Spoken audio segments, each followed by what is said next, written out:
So today's podcast is going to be a little bit different. The first two we did highly informational, pretty lengthy, hour and 45 minutes ish. Today we want to do something different, and we're going to hope to continue this format where we essentially ask our supporters, the public, what do they want to hear? What questions do they have? And then in this format, we go through a list of questions. I think I have 6 today. And we answer, their concerns, what questions they have. And it's kind of a cool, different format because it's, in the normal podcast, we'll be explaining things in super, depth and a lot of detail. And this is a pretty transparent way to communicate with the public, see what questions they have. Cause we're in this world of Everglades restoration. You're deep in it. We do it every single day. So I feel like oftentimes we can get kind of lost in the sauce with everything going on. So it's good to step back and kind of see, what are our supporters, what are they concerned about? What's on their radar? Yeah, exactly. Yeah. So today we're gonna try that out, and hopefully it goes well, and we can kind of continue from there. Yeah, we've also really wanted to get as much information as we could into the last couple episodes. So it's like, you got to structure it because we want to give people as much information as possible. But this will be good just to be a little more off the cuff with stuff. Yeah, definitely. So we'll just. And how do we get these questions? So we put on our Instagram story just yesterday, basically like an ask us anything type of thing with a little comment box, and we got a dozen or more questions, good questions that, we picked through. So I picked 6 of them that we can discuss. And we can get right into it. The first question, it has a lot to do with the rock mine. Just yesterday, the Army Corps of Engineers, put out a letter to Brian Mast, basically stating their opposition and concerns with the rock mine. And I was looking over the Instagram comments, and a lot of people were super excited, like, oh, this is great. Like, this is the news we needed. And don't get me wrong, it is good that the Army Corps of Engineers, publicly have stated that they're against this project. And how they have concerns with it. They didn't say directly we are against it. They just kind of listed the things they're concerned about it, which is good. But it's not like the Army Corps of Engineers, has the switch of no rock mine or yes rock mine. And I think it's kind of good to clear that up. But the specific question on that post we got was, the Army Corps is one of the entities that needed to sign off on this project, right? It doesn't sound like they're on board. Maybe Daniel, you could start with this one. Can you kind of clarify, the Army Corps' role in this situation with this rock mine? And if you want to, can explain their role in general, what the Army Corps does. Yeah, so the Army Corps of Engineers has essentially, no direct say over whether or not this rock mine is allowed. There's been a lot of deliberate confusion over the process that this rock mine has to go through. But they're at the last stage where it's the DEP permit is the last thing holding them back from having excavators out there and dredges to begin blasting and dredging for 35 to 45 years on that project. So the Army Corps is coming forward and saying, yes, we do have concerns. We're concerned about this reservoir leaking because, obviously it wasn't anticipated there was going to be a massive rock mine, 35, 45 years of dynamite blasting right next to it.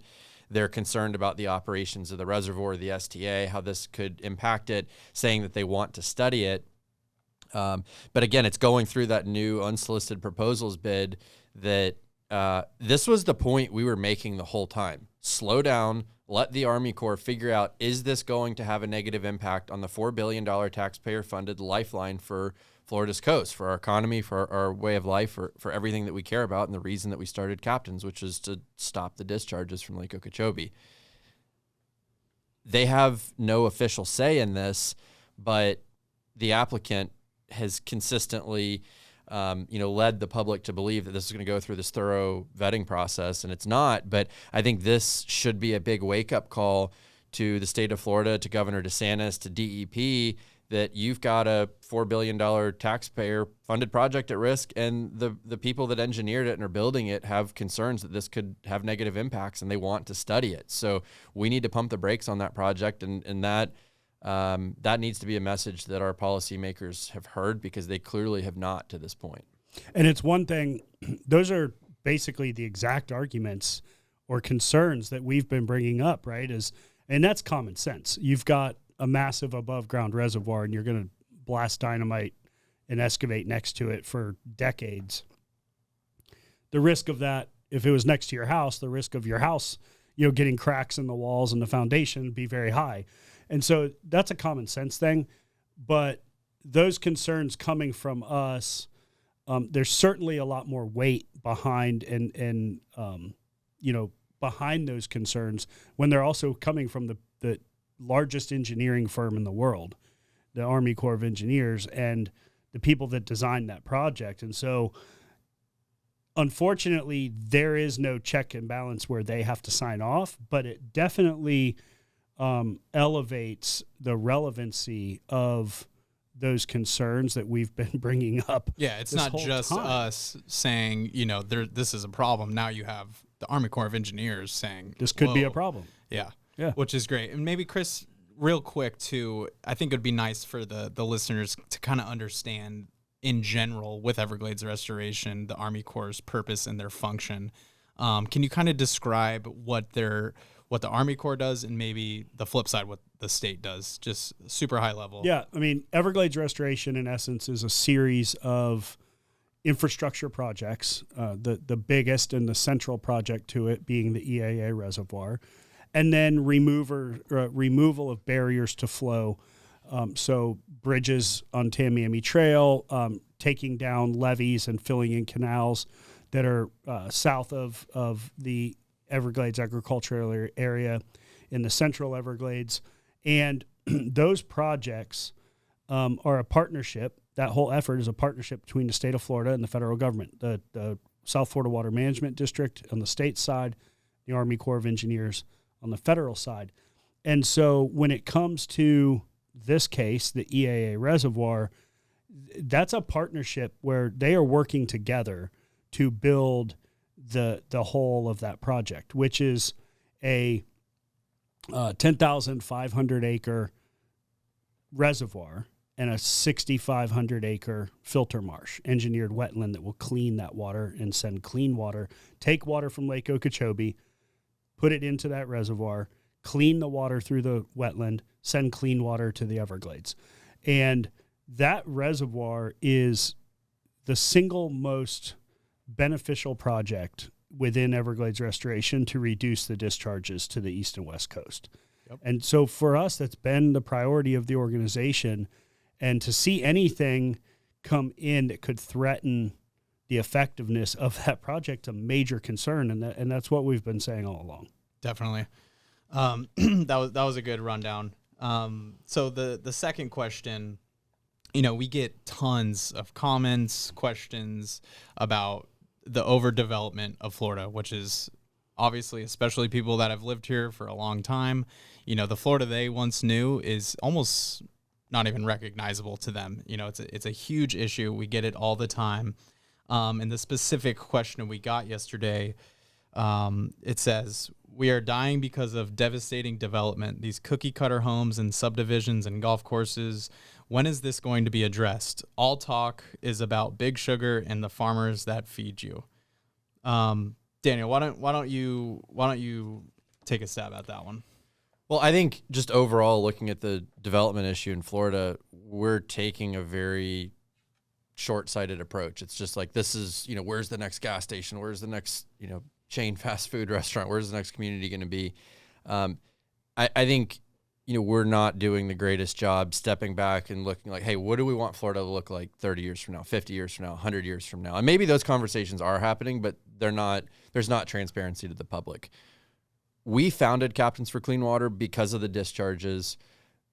Before that, Chris and I were not actively involved in any kind of advocacy or this was we saw a dire need to stop the discharges of the Caloosahatchee, the St. Lucie, get the water down to Florida Bay.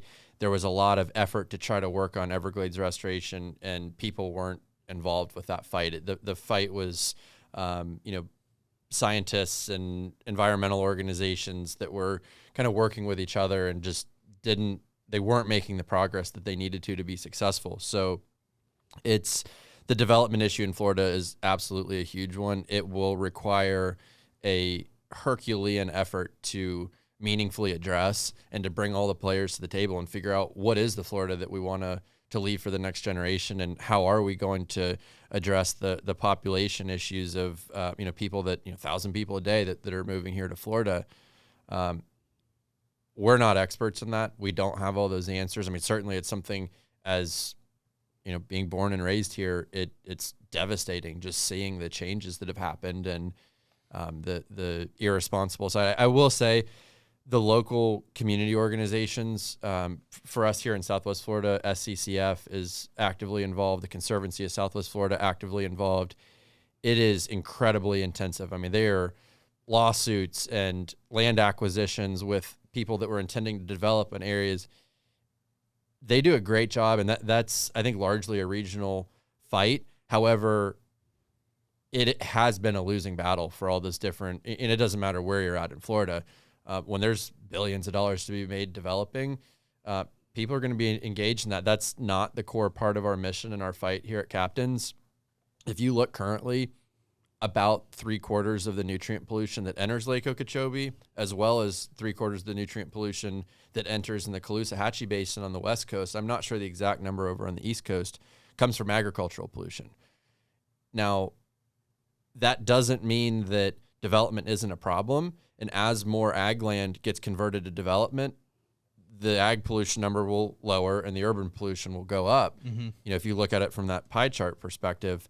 So I think, that is the $1 million question, and it's something that is not core to our fight currently.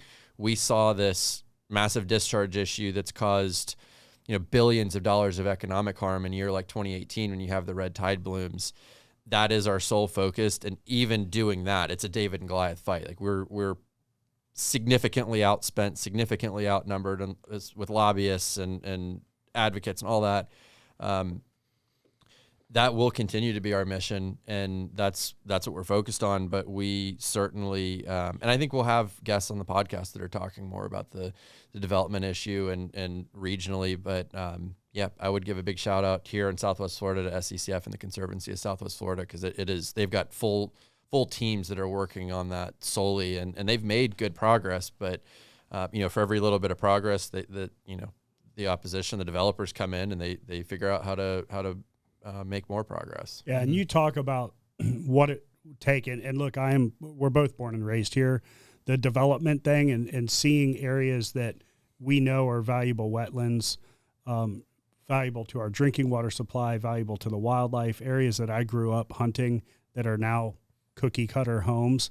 Meanwhile, there's strip malls that are abandoned exactly. right down the street, just sitting there rotting. Exactly. It makes me sick. Mm-hmm. And it pisses me off, just like everybody else that cares about it. And the thing is, it's kind of like, reality is the fight that we have with trying to advance Everglades restoration and stop those discharges, and why we founded the organization is this massive David versus Goliath fight. And we're not anti-agriculture or anti-farmer or even anti-sugar industry. It's the sugar industry that is putting up these big hurdles that Everglades restoration has to overcome. So that's why, to their question, they hear us talk about big sugar. And don't lump big sugar in with all the incredible American farmers that are producing real food to feed families here in America. Many of those farmers right here in Florida, because they're not one and the same. The other is by that same mindset, we're not anti-growth, and we're not anti-development, but I'm anti-developing cookie cutter neighborhoods with high density that are going to impact our watershed, speed up water, impact our drinking water. When, to Daniel's point, we've got areas that are defunct and have already been impacted and developed. in my opinion, there should be massive impact fees on developing raw land. You should not be able to develop wetlands. And there should be huge tax incentives on redeveloping areas that are impacted and breathing new life back into areas that already have impervious surfaces and have infrastructure. That's where the incentive should be. The unfortunate reality of that fight is that those are Herculean fights that have to take place. You look at the complexities of getting Everglades restoration done, and you're essentially dealing with like a handful of agencies. Mm-hmm. The Army Corps of Engineers, the Water Management District, DEP, it's not a lot. You look at what it would take and what it will take to address the development problem in Florida, and it absolutely is a problem. You're looking at individual municipalities, counties throughout the entire state, county commissioners. Like, that's got to be addressed it's like the amount of effort and resource it would take there. And if I had a magic wand and could wave it, it would absolutely be, it's in my top, 2 or 3 things that would be addressed. But the reality is to have an effect there. And we absolutely give props to, SCCF and the Conservancy and groups like that and around many the others. State, many others.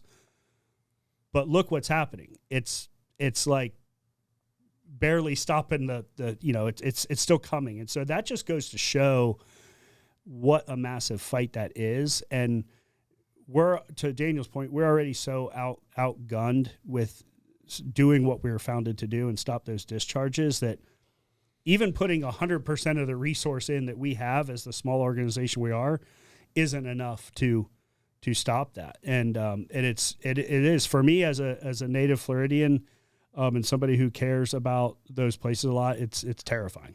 Yeah, definitely. And I think we said it on the last podcast.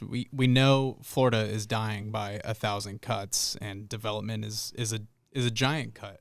But like you just said, our organization was founded to stop these discharges. So our focus, everything we do, it goes to that mission. So like we said, huge problem. But we don't have the capacity to really tackle it and take that on. Maybe one day we will, which would be great. And if we did, it would be one of the things that we would be tackling. Yeah. We need better leadership and vision. Here's what Florida needs to look like 50 years from now, 100 years from now, and that's just totally absent from the political discussions in Florida. Yeah, it's the quick dollar is short-sighted, still dominant, and I mean the entire country really. Yeah. But. All right, let's move on. The third question here, it's probably not technically a question, but I think it'd be good to discuss. We had a user state. I am a Sanibel guide of more than 4 decades. I have long said that the answer to our water problems would to have the sugar subsidy removed from the corrupt farm bill. If this was done, U.S. Sugar would beg the state to take the land back for free, which could then be used for water conservation. I think we had a couple emails like that in the podcast. We did about the subsidy. Yeah. And the sugar subsidy is a huge deal, and we've talked about it a little bit. But it hasn't been necessarily the forefront of our fight is kind of diving into that, because it's like a whole other subsection of this fight. But maybe Daniel, you could start us off just the high level. I guess, do you agree with this statement? Is it possible? Is there any updates with the sugar subsidy, and go from there? Sure. Yeah. I mean, I think, I believe in free markets. I think it's a crazy thing that we're subsidizing sugar of all things. Like, if we're subsidizing crops, we should be prioritizing ones that we know are healthy, organic produce, grass-fed, high quality meats. Like, we should, if we're going to incentivize something, it should be food that we know is going to make Americans healthier, do better work. Like people that eat good food, they're smarter, they live longer, they're less of a burden to the taxpayer overall. They're better contributors to society oftentimes. Like, the healthier you are, the more vibrant of a citizen you're going to be. And I think, we should all want that. We should all want to be, encouraging health of everyone in our nation, because it makes us a stronger, more competitive country. And that's the America that we believe in. There is an update, not a good one on this, but it was the way the sugar subsidy works. There's a bunch of tariffs on foreign sugar that in some cases, some years, doubles the price of sugar in America to the world market. And then on top of that, they have loans that they can essentially forfeit their refined sugar to the federal government at this, and get paid for it. So they have no risk of overproducing. And then if they find somebody willing to buy it at a higher rate, they can sell it to them. Take it out of the holding, sell it, and then pay back with no interest to the federal government. So they get their cash as soon as they have refined sugar, and then they can sell it for above that loan rate, which, it's a very fixed crony capitalism. Again, silly that we're doing it with something that is not good for our health. But the rest of that question, I mean, would U.S. Sugar give the land? Probably not. I think, you remove the subsidy, they may be inclined to sell it to the state as they were interested in doing in the late 2000s. I mean, they thought they were going to lose the subsidy then and came forward and they wanted to sell their land. Deal. Yeah, saying, hey, this is critical to Everglades restoration. We want to sell our entire enterprise to the state of Florida to build, and the CEO and leadership staff were saying, hey, this is critical land. We know you need this for Everglades restoration.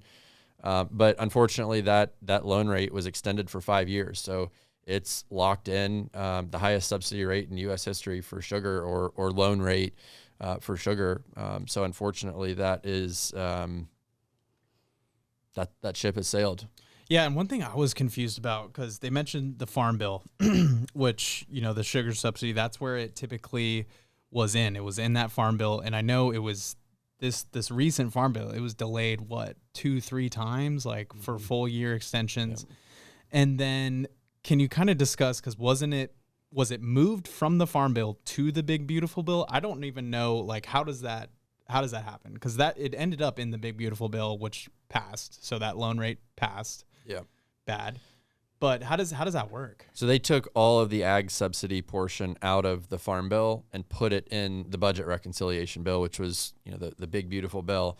They took that entire, I believe it's Title I of the Farm Bill, took it out of the Farm Bill and just placed it with amendments with subsidy increases into the Budget Reconciliation Bill. And the challenge, the problem with it is when you have a very comprehensive piece of legislation that has a lot of significant happenings in it. I mean, and a big shout out to the folks that were engaged in the public lands issue out west. I mean, they were successfully able to remove that from the bill, and mad props to the work they did on that. It was one of the most impressive campaigns that we've ever seen, and they were successful, and that's great.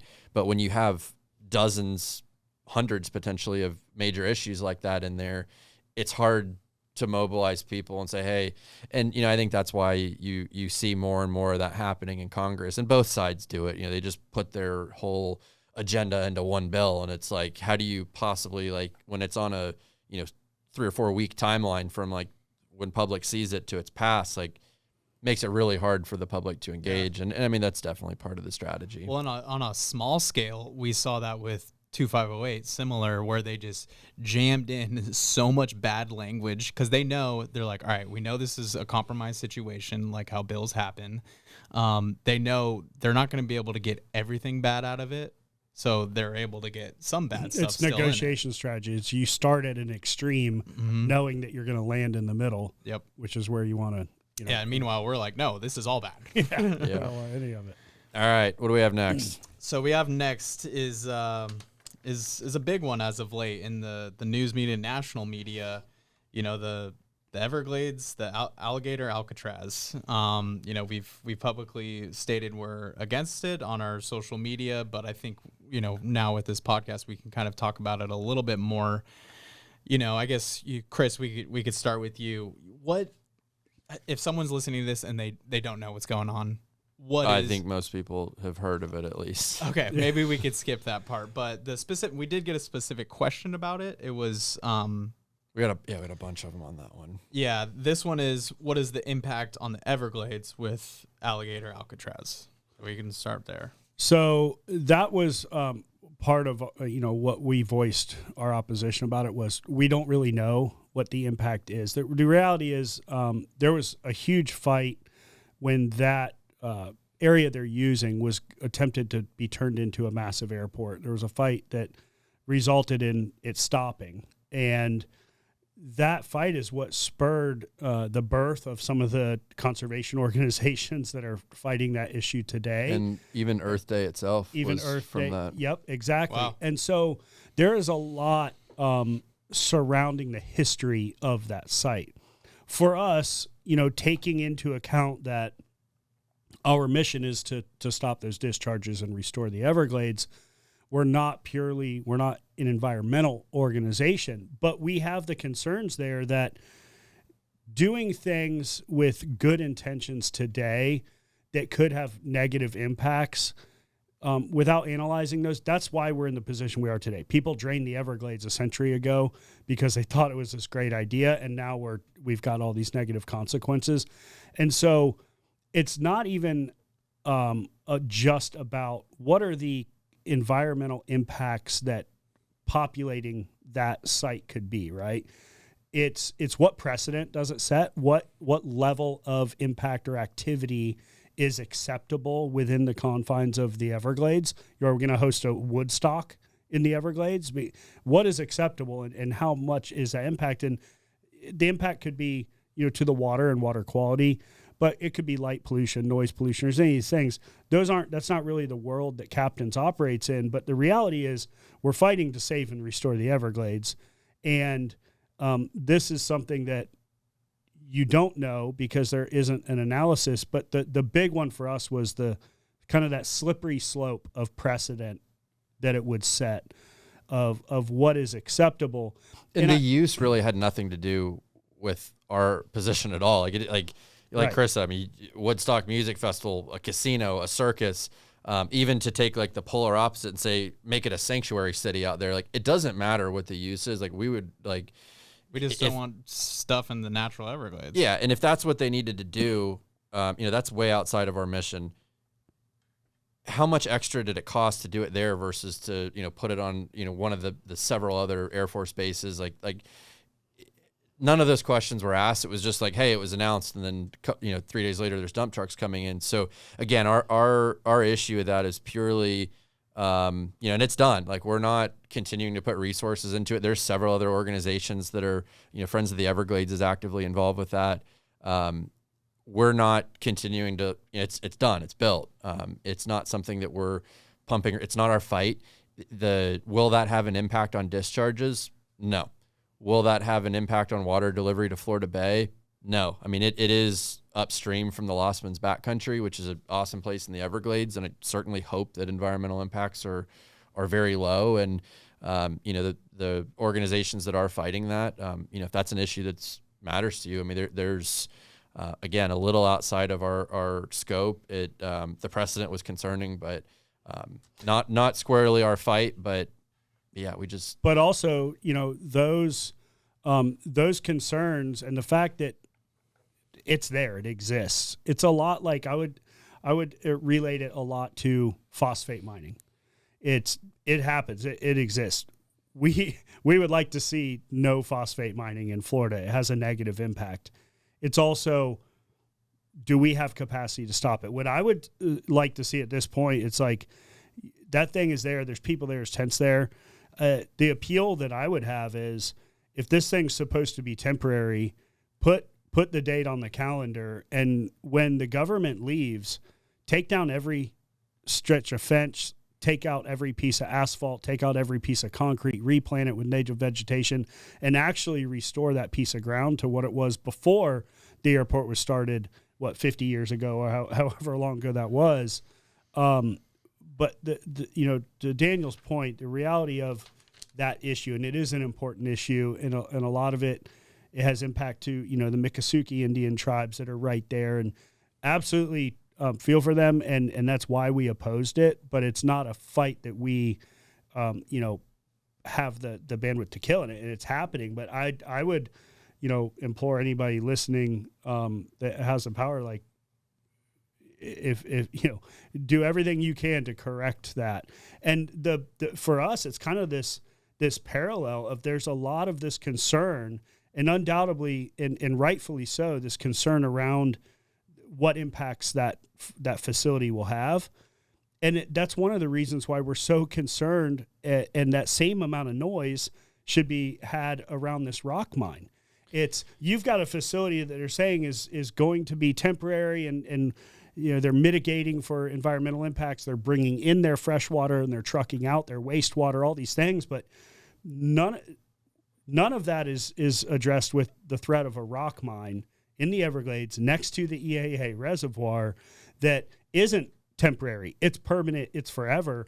The mining practice itself will last 30 to 40 years.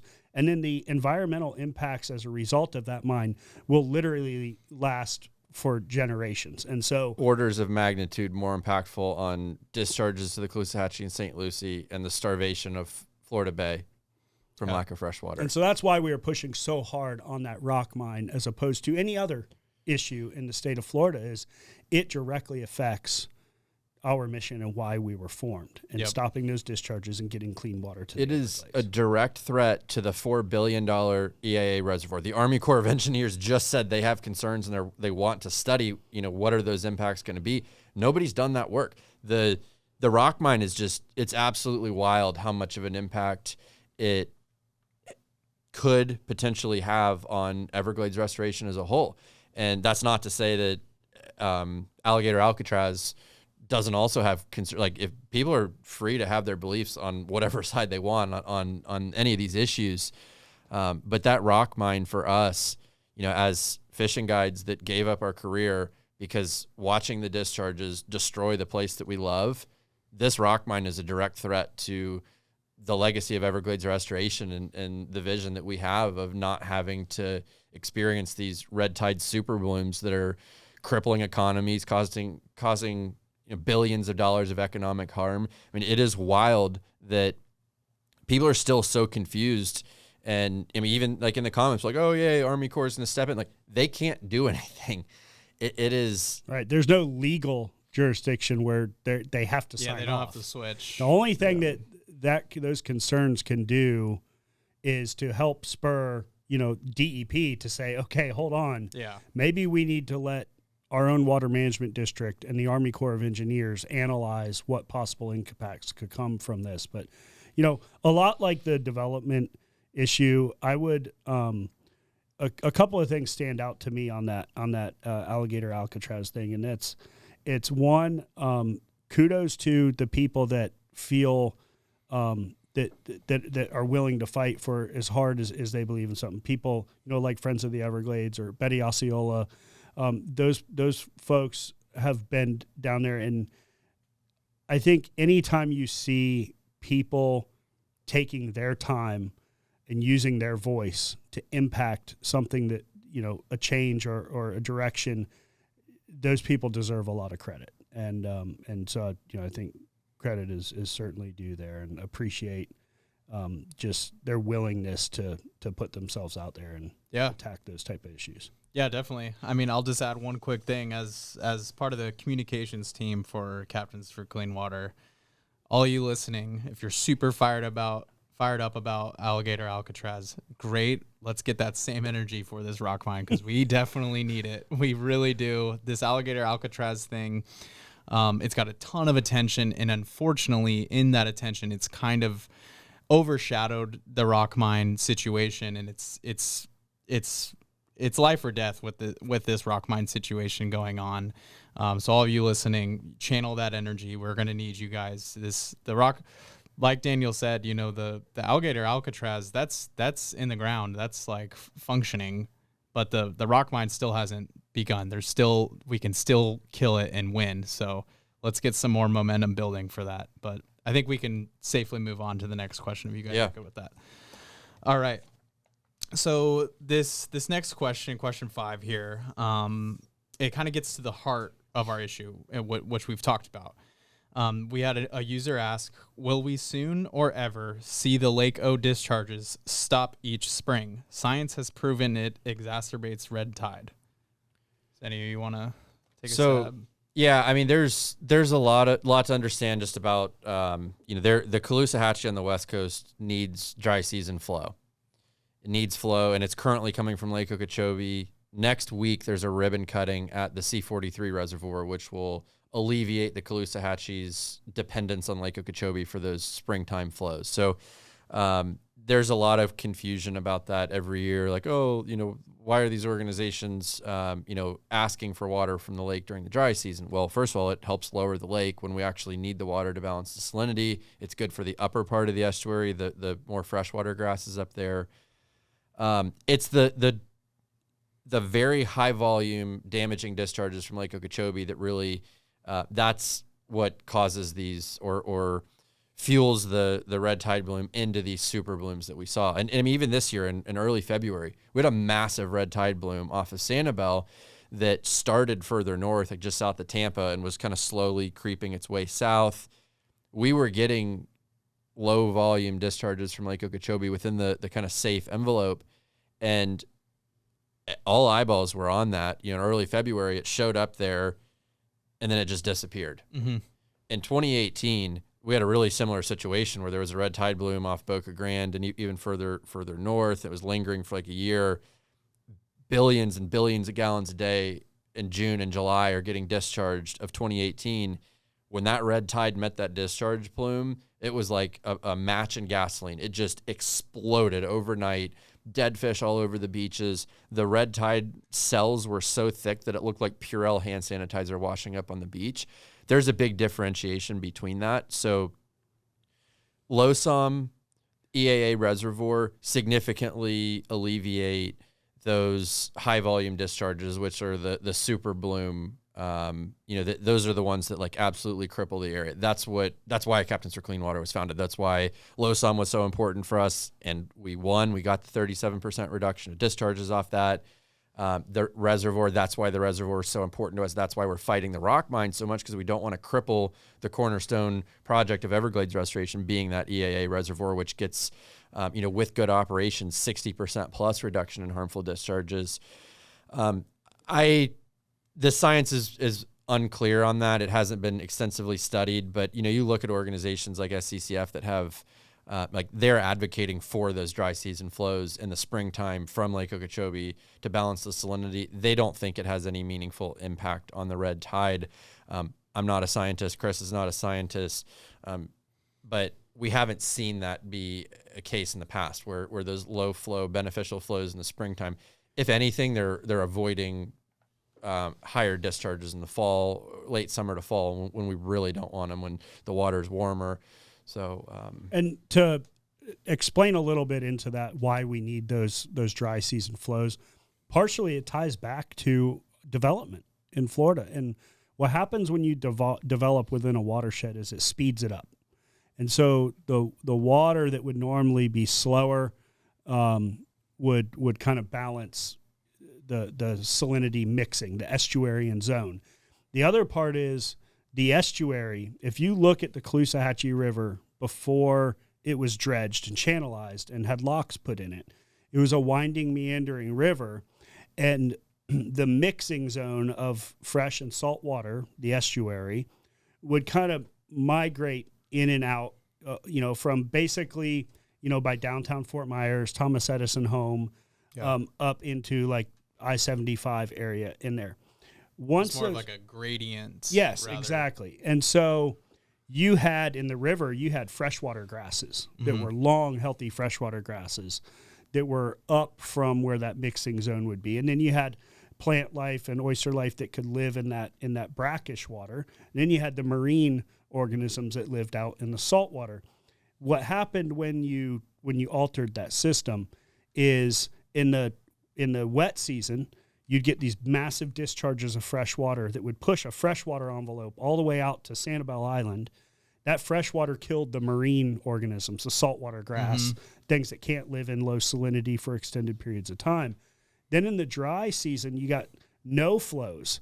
Instead of that constant slow trickle, you have no flows, and the saltwater would push all the way up to the Franklin Locks, and it would kill the freshwater grasses and things like that. And so what you ended up with... It's almost like Mother Nature had it figured out. Yeah, imagine that. So you end up with this area from the Franklin Locks to downtown Fort Myers that's like a desert, because the saltwater stuff can't live there, the freshwater stuff can't live there, and it's not this estuarian system, it's just like huge peaks and valleys of either being fresh or being salt, and it doesn't work like that. And so The C43 reservoir that Daniel spoke of that'll go online next week is intended to help mimic the slow delivery of water that comes off the landscape before it's developed. So it'll take that water and be able to deliver it to the Caloosahatchee in the dry season to help maintain a more natural envelope and mixing zone.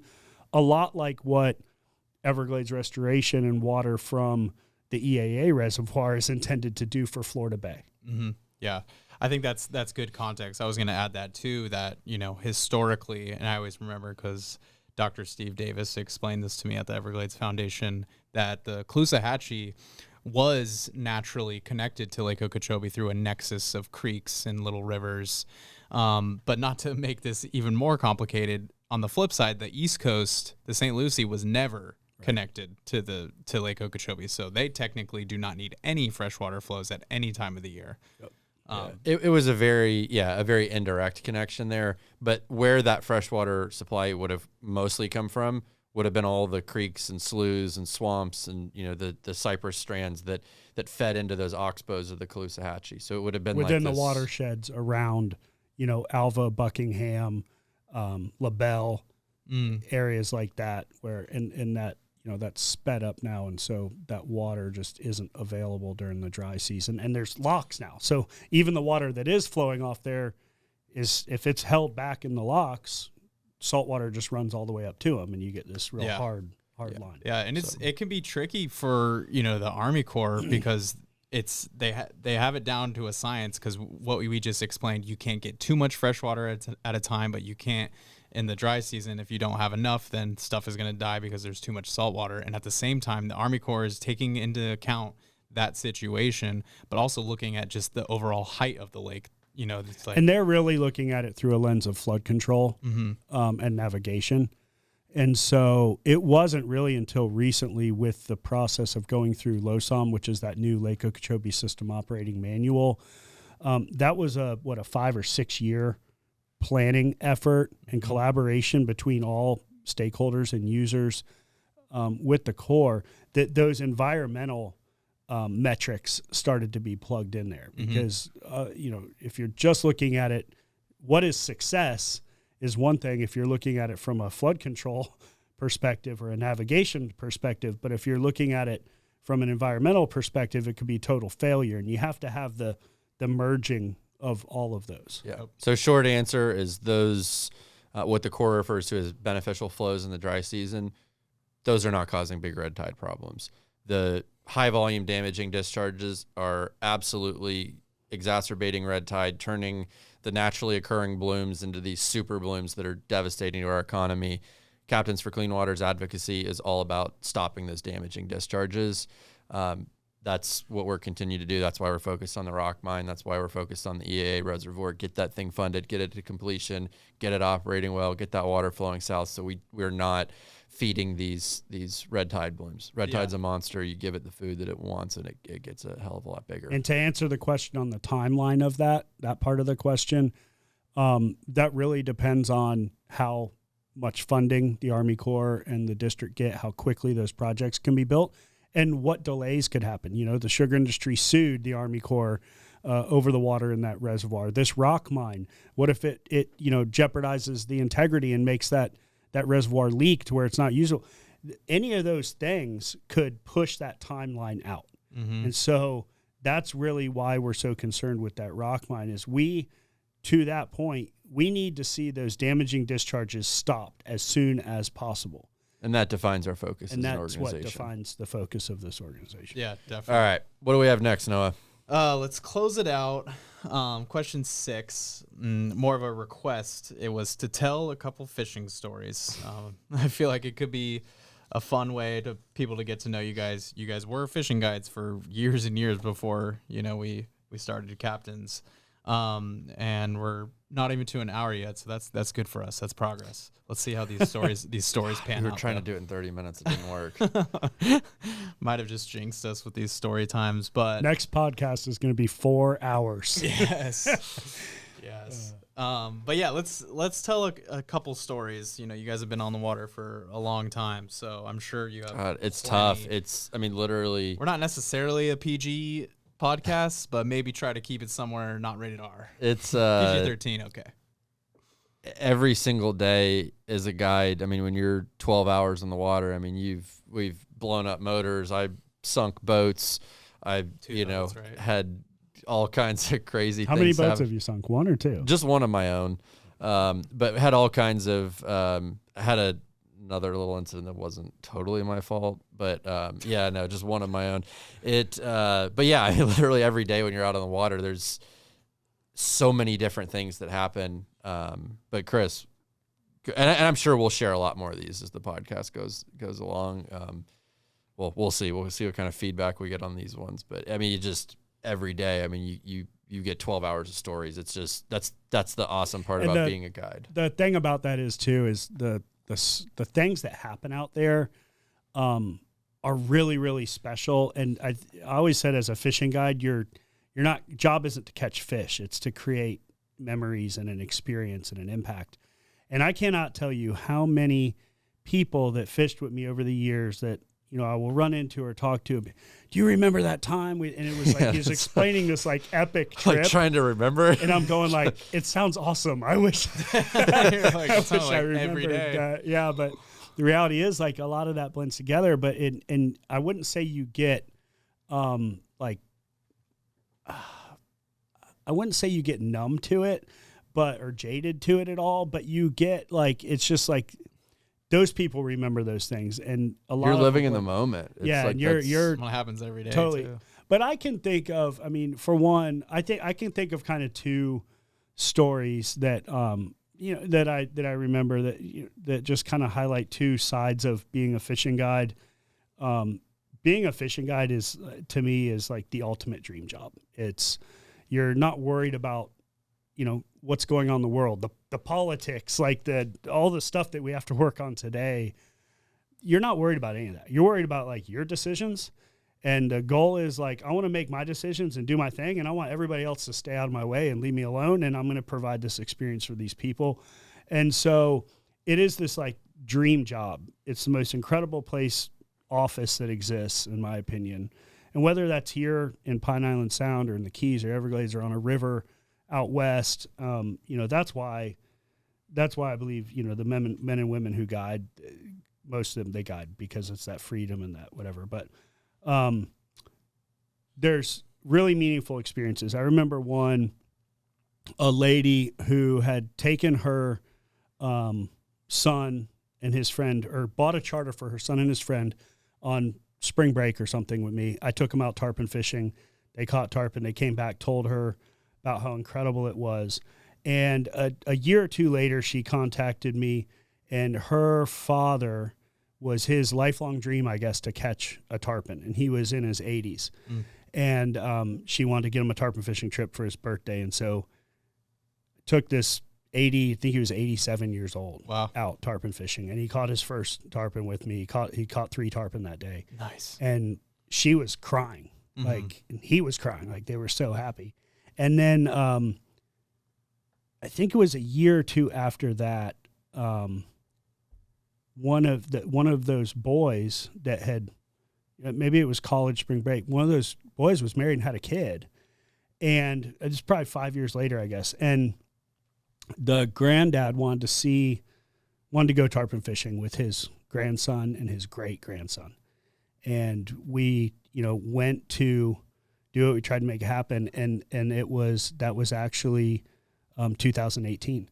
Wow. And he, we canceled the trip. He wasn't able to do that. And he passed away before, that he was able to experience. Because of the red tide. Because of the red tide. Yeah. Damn, dude. That's... Yeah. And so, that was, with that one family, like, I got to see like these incredible high moments, and then this very, very low letdown of this dream for him to experience one of the last things in life and share something that meant so much to him with his grandchild and great grandchild. Mm-hmm.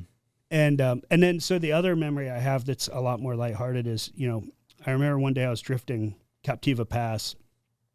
It's like, as a fishing guide, it's you like you're doing everything very technically. It's like, follow direction, you know? And I remember I had these two guys that just were not following direction, and I kept telling them. And, you know, it gets kind of to the point where I think it's, if you're, you know, your job's any of these other jobs, it's like, how can you possibly get frustrated?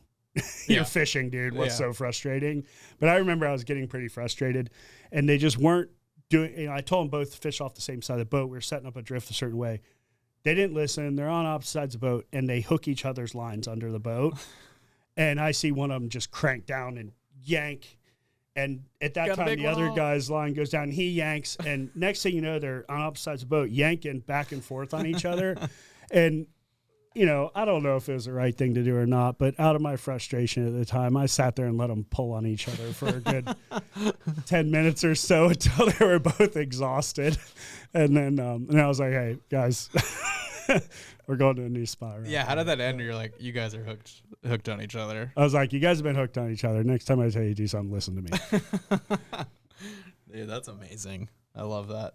I could definitely see that happening to myself. Like, dude, I got a huge one on, I swear. Yeah. And you know, that was when that happened. I mean, today that happens, like you're videoing them, they're going on Instagram, whatever. Like that happened. I had a flip phone. Yeah. I think I might even have like one of those like Nextel, like beep beep talk to phone. So like there's no lucky for those guys, there's no video proof of it. That's hilarious. Yeah. I just had something pop up on, I don't go on Facebook very often. I mean, maybe once a week, every other week, but I logged on yesterday for whatever reason, opened the app yesterday for whatever reason, and there's a memory came up from 11 years ago of Pete Squibb, who is a great friend of mine and one of a small handful of people that I can say, like, if it wasn't for Pete Squibb, there's an absolute statistical zero chance that Captains for Clean Water ever would have been a thing. And this was from July, it would have been July 8th of 2014. And I took Pete, and I believe I had Pete and his wife on the boat that day. And so the tarpon finished spawning at like the last new moon in July, or in June is usually when they kind of finish spawning.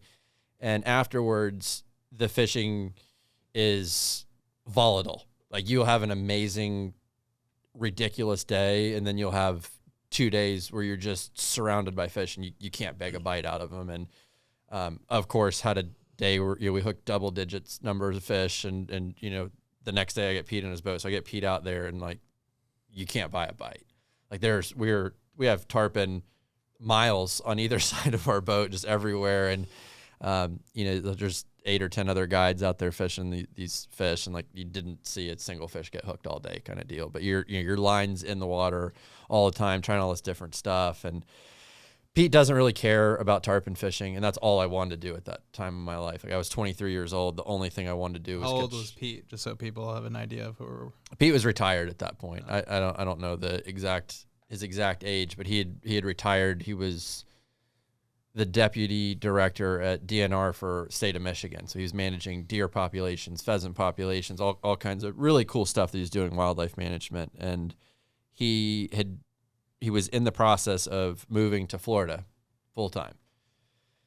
And I'm up there, you know, throwing every trick I had in the book. I got Sharpie markers out, like blacking out the corks. It's like, oh, this yellow cork, they're seeing it. And like, it's even in the picture. Like I, you know, had this like, you know, blacked out cork, and, you know, it's like trying all these different baits and cutting the tails off baits and, you know, lures and fly. Like we had everything that possibly could have caught a tarpon in the boat, like going out, you know, procuring more bait, trying different things. And it's like the only thing I was going to be the boat out there that day that hooked a tarpon. That was like the only thing going through my mind. Pete, the entire time, was complaining, trying to get my attention, and I had zero of it to give him on a purchase option that the state of Florida had to buy land from the U.S. Sugar Corporation for Everglades restoration. Yeah, that's what we talked about that earlier, right? Yeah, and that was just the last thing on my mind at all at that point. Like 23-year-old kid, it's like tarpon, drinking beer, wake up the next morning, catch more tarpon. Like that's all I wanted to do. And Pete's telling me about, well, this politician, they took, political contributions and there was this deal. And, I'm like, I don't really care about that. I want to catch these tarpon right now. You're right. I wish you cared more about these tarpon too, Pete. Yeah. And, that the sequence of events that happened, after that, essentially a little over a year after that, Florida Bay experienced a 50,000 acre seagrass die-off from lack of freshwater flow. 6 months later, Captains for Clean Water is founded. And, all of a sudden I'm calling Pete up. I'm like, hey, let's go grab barbecue tonight. I want to talk about this. And, can you believe this politician's going on these, hunts and this? And he's like, yeah, that's literally, I've told you all this. Remember, I was trying to tell you about this when we were talking. Yeah. And, he's brought that story up many times, and, something about the picture, it's me on the bow of the boat, and Pete had given up on fishing an hour into the day, and he's just chilling on the cushion in the back of the boat, yelling at me and trying to get me, intrigued with this. And whatever, you're not fishing, then I'm fishing. Sandwich in the cooler, grab a drink, grab a sandwich, and I'll catch one of these things. So, but seeing that image, it brings you back immediately. I mean, there's tarpon all rolling in front of the boat, and I saw that memory pop up. Dialed into it. So that was kind of crazy, just because it popped up yesterday evening when I saw that. But another story that, not one that is one of the best stories around, but as far as a great client experience. But I had this guy that was just getting into fly fishing, and found all these tailing redfish on this bar the night before. I'm like, we're gonna go do that, and then we're gonna go catch snook at night, and we're gonna swing by and catch a tarpon on a fly. We're gonna have a hell of a night tonight. And we get out there, and we're trying to get set up on the redfish, and starts getting windy, and there's some clouds, and all of a sudden I see dozens of redfish tails pop up on this bar. I'm like, yeah, let's, and I'm 21 years old at this point. This is my first year guiding. We ended up, in the matter of 30 minutes, being in a donut hole of lightning storms. Oof. 360 degrees. All you looked around, you couldn't see land. All you could see was rain and lightning. And I'm like, hey guys, we got to go. And we left, made it to this little marina where it's a little commercial fish house that we ended up having to break into because of the massive amount of lightning that's striking down. But my boat's tied up at the dock. There's 3 telephone poles that we can see within sight of where we're at. All 3 of them independently got struck by different bolts of lightning. Whoa. In the first 10 minutes, that were worst lightning experience of my life. End up in this little shack. There's this guy who was not from Florida, who's what in the hell did I just sign myself up for? And I'm looking at the radar. I'm like, hey, I think we're gonna have a break here in 30 minutes. I think we can get back out there. And he's like, no, we're not doing that again. My buddy ended up bringing my boat or my truck to the ramp there to get it. In the process of that, my boat got struck by lightning, and all the wiring got fried. Whoa! And then the gate got struck by lightning, and my truck got struck by lightning too. So it was the truck was not that bad. My radio was malfunctioning for a while, but yeah, I had to rewire parts of my old boat. I had to put a new switch panel in after that. Did not catch a single fish that night. Didn't even put a cast out. But it was just the lessons. You saw him tailing. The lessons you learn as a young guide. I mean, you're just so amped up about the fishing and the experience, and you start to. You don't put yourself in that situation twice, It's you start to put other factors into that, but it just, I love the story because it reminds me how passionate I was as a 21-year-old kid, just to you're gonna do anything you possibly can to take that person who in your mind lives a boring life. I mean, they're not a fishing guide, they're not out on the boat every day, they have to wear shoes to work. You're gonna do everything you can to give them the best possible experience, and you're going to push the limits wherever you can. And sometimes it works great, and other times that night it didn't really work all that good. But we all survived. Nobody died, so all was good. That's awesome. I think that'll be it for today. The listeners, tell us what you think about this format. If you like, these questions that we receive from the public and we answer them on here in a free form context, and keep sending us these questions. We really like to get a pulse on, what our supporters are thinking about, what questions they have, what's top of mind for them. So keep them coming, and we'll continue to do, episodes like this, and we'll see you guys next time. Thanks, y'all.